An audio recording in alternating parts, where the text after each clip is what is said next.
Are you training so intensely that you've lost your period? Although it's a welcome break for a little while, you're really worried that your health is suffering as a result. Is your performance on the decline? Or are you avoiding certain foods because they're just not quote unquote healthy and you want to be as healthy as possible? I've been there and I've done that. And I want to share with you what I did to pull myself out of this mess. Today's episode will take you from depriving your body to boosting your performance and energy and even getting your period back if you've lost it.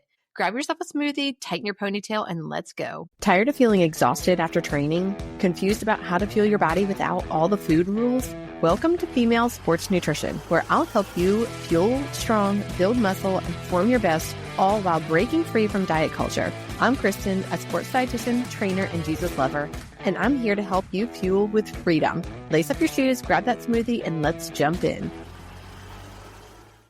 Are you ready to fuel your body, build muscle, and boost performance without having to diet at the same time? Are you looking for a tribe of positive, motivating, and uplifting women that will help you get there when you're struggling? Join my Facebook group, Female Sports Nutrition. I'll drop the link below for you in the show notes. I would love to see you there, and I even have a free gift for you just for joining. And don't forget to invite your girlfriends. So let's talk about the myth of the perfect diet. I used to think that my diet had to be perfectly clean each day. If I didn't follow this ridiculous set of rules that I had created for myself, I would feel terrible about myself and I would call it a quote unquote fat day. The mental aspect of this was just no joke. I would convince myself that I was taking up too much space in the world. I was gaining weight even though I wasn't, and that I was just a horrible person. I've also met so many other female athletes over the years that started out trying to eat cleaner or healthier for their performance so that they could be a better athlete. And it actually backfired and they wound up with an eating disorder instead. And sadly, this is what happens to so many females when they start to eat healthier. They wind up taking out certain foods. They cut out entire food groups. Usually it's either carbohydrates or fats. And then they wind up depriving their bodies. They wind up slowly decreasing the amount of energy that they're taking in over time. And then what happens is your body doesn't even have enough calories or energy to menstruate anymore. So then you wind up losing your period. And at first it sounds all well and good. Like, this is great. I don't have to deal with that every single month. Who wants to deal with a period every single month?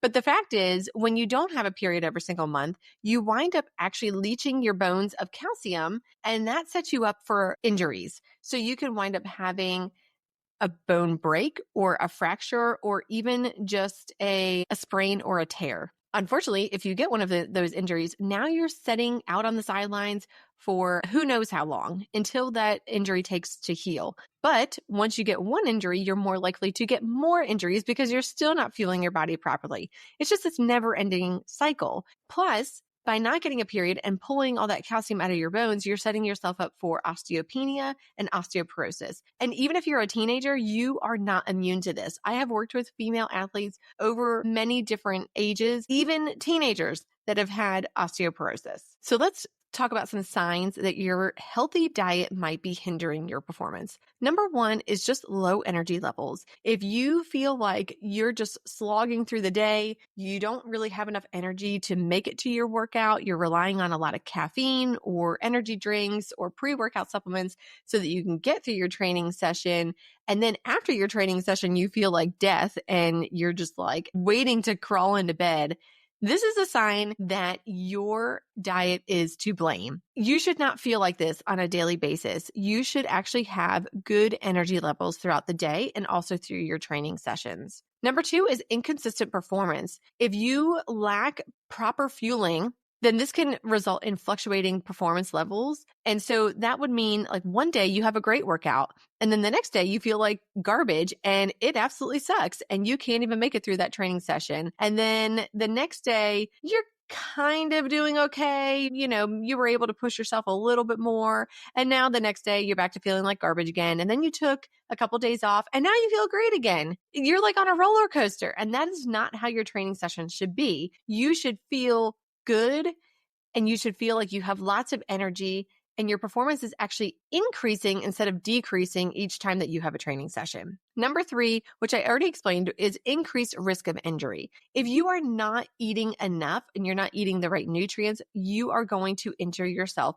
and you are going to wind up taking off more time because of that injury. So you are better off on being on the proactive side of things where you are fueling yourself properly to begin with so that you have enough energy, you have enough protein, carbohydrates, fats, fluids in your body so that your body is running like a well-oiled machine and you are operating at an optimal level or even beyond an optimal level. So now you're boosting your performance, you're not getting injuries, and you are actually excelling in your sport. So personally, I think the biggest issue here is female athletes not understanding their nutritional needs. You may be looking at social media to get your nutrition information, or you may be just looking on the internet, but there is so much information out there about how people should be following a low carb diet, or they should be doing paleo, or they should be doing the ketogenic diet. They should be cutting out certain food groups. And now we're getting into everything being so healthy.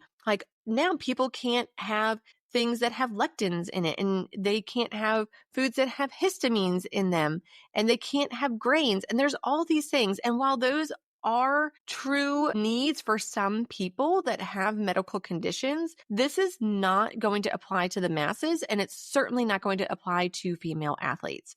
And so unfortunately, when you are really health conscious, you want to look up all these things, and it's very fascinating. It's very interesting to you. But unfortunately, the majority of this information doesn't even apply to you. So you shouldn't be listening to it and you shouldn't be applying it to your life. What you should be listening to is information that is tailored to a female athlete.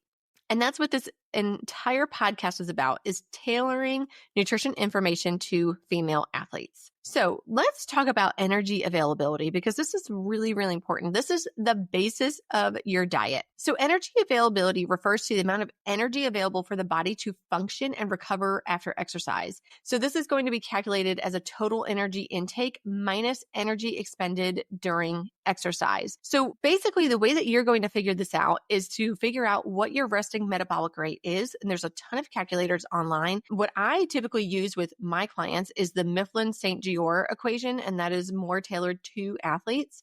I'll drop a link below for you in the show notes so that you don't have to search for this, and you can figure out what your resting metabolic rate is.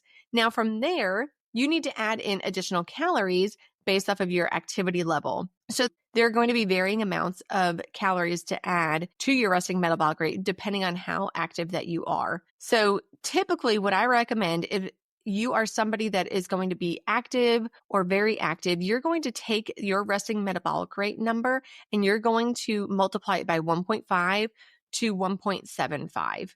Now, if you need to gain weight, you're going to add an additional 300 to 500 calories on top of that number, and that's going to give you your baseline number for the day. Another way of doing this is to figure out what your optimal energy availability is, and that is going to be based off of kilograms of fat-free mass. So what you would need is a scale that is going to tell you what your body fat amount is and also what your fat-free mass amount is. So let's say, for example, you are 150 pounds and you have 100 pounds of fat-free mass on you.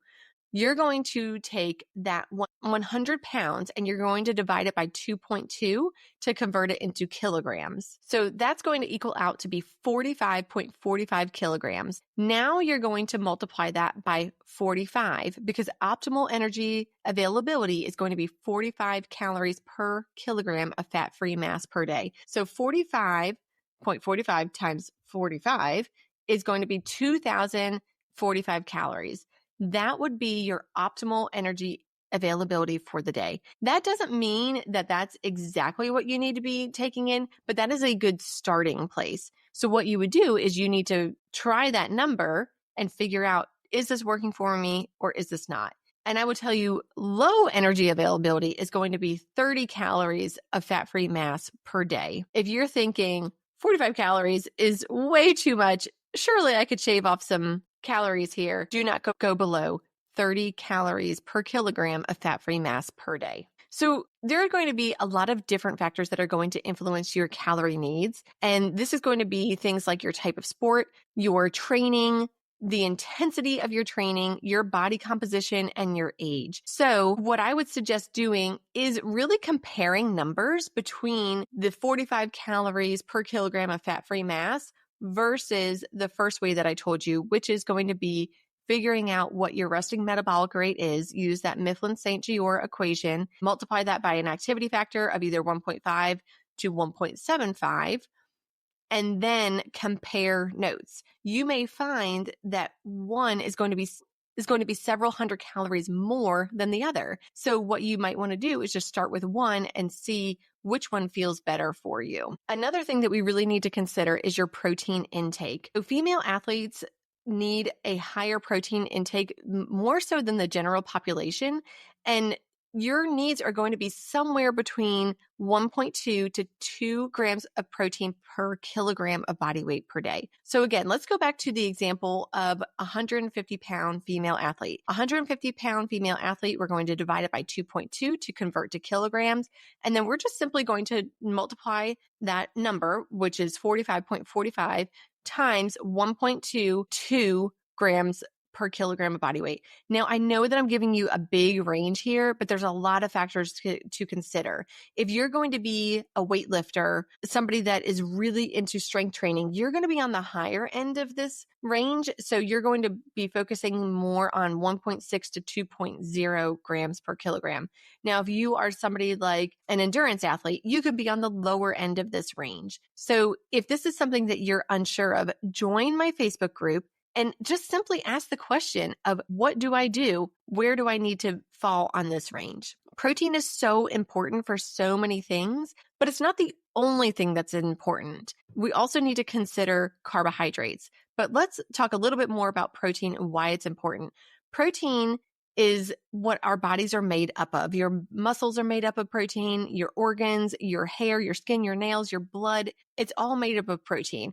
And our bodies are constantly in a catabolic state, which means they're constantly being broken down. So if you're not eating enough protein throughout the day, what happens is your body's still being broken down, but you're not putting back into it what you have lost. So when you are exercising or you're training, your body's going to be breaking down your muscles. It's creating little rips and tears, and that's what it's supposed to do. But you're supposed to put the food back into your system so that your body can build your muscle back up. And that's how you get better at your sport. And that's how you adapt to your training. So if you are missing the mark on calories or protein, guess what? You're not going to be building your muscle back up. Also, if you're not eating enough carbohydrates, this will also not happen. Did you know that a component of your muscle is actually carbohydrates? I don't think a lot of people realize this. So if you are not eating enough carbohydrates, you're going to have a hell of a time trying to build muscle or even maintain your muscle. Plus, that's going to affect your metabolism. I know so many female athletes that are worried about eating enough and gaining weight. But if you're not eating enough and you're not eating enough of the right things, it's going to affect your metabolism. So carbohydrates are going to be essential for fueling your workouts and also recovering from your workouts. And like I said, building muscle. Female athletes really need to be consuming somewhere in the neighborhood of 6 to 10 grams of carbohydrates per kilogram of body weight per day. So again, let's go back to our example of a 150-pound female athlete. Divide that by 2.2 to convert to kilograms. You're at 45.45 kilograms. Now you need to multiply that 45.45 by 6 to 10. So you're looking at somewhere in the neighborhood of 270 grams of carbohydrates, upwards of 450 grams of carbohydrates per day. Now, again, the type of sport that you're in, the training that you're doing, the intensity of your training, how much you're working out, all that kind of stuff, that's all going to play a role in this number. So what I would suggest doing is picking a number and then figuring out what feels good. Again, if this is something that you struggle with, join the Female Sports Nutrition Facebook group and just simply ask a question and I'd be happy to help you. Now, I also don't want you to get so stuck on these numbers where you feel like, oh, I have to track every single number throughout the day and I need to know how many calories are in there. That is not the point of this. The point is for you to realize just how much you should be taking in per day. If you are simply taking in 1,200, 1,500 calories a day as a female athlete, let me tell you, that is not enough. That is basically what a child should be taking in, or maybe a sedentary older female. But for a female athlete or somebody that is active, that is not enough. If you wear something like a Fitbit or an Apple Watch or a Garmin or anything where it tracks your calories during a training session, you will be able to see that you are burning hundreds of calories while you're training. And that would give you a good indication of how much you need to add on top of your resting metabolic rate. That's not a perfect solution because those are just based off of equations, but it is another way to know if you are taking in enough or not. Now, I will say that if you notice that you are not getting a period, if your training is starting to decline, your energy levels are starting to decline, these are all symptoms that you are not fueling your body adequately and your healthy diet is ruining your performance. So let's just kind of recap here on what I want you to do. I want you to figure out what your energy availability is. So use that Mifflin St. Jeor equation that I am dropping below in the show notes. Figure out what your optimal energy availability is and also what your low energy availability is. That's a good number to understand that you are not eating enough and you definitely need to be eating more than that. Also figure out what your protein needs are and your carbohydrate needs are. Go ahead and join my Female Sports Nutrition Facebook group if you haven't already, and go ahead and share with us the numbers that you figured out. We would love to compare notes, and I would love to help you further refine that number if you need help with it. Hey friend, if this podcast inspired you, encouraged you, or changed you, I would love for you to leave me a review and share it with a girlfriend who will find it helpful or inspiring. That is the best way you can thank me and help me share my knowledge so I can help more people just like you. I'm so thankful that you spent this time with me today, and I'd love to connect with you. Join my Facebook group, Female Sports Nutrition, or send me a DM on Instagram, or hop on over to my website, elitenutritionperformance.com. I'll see you back here next week.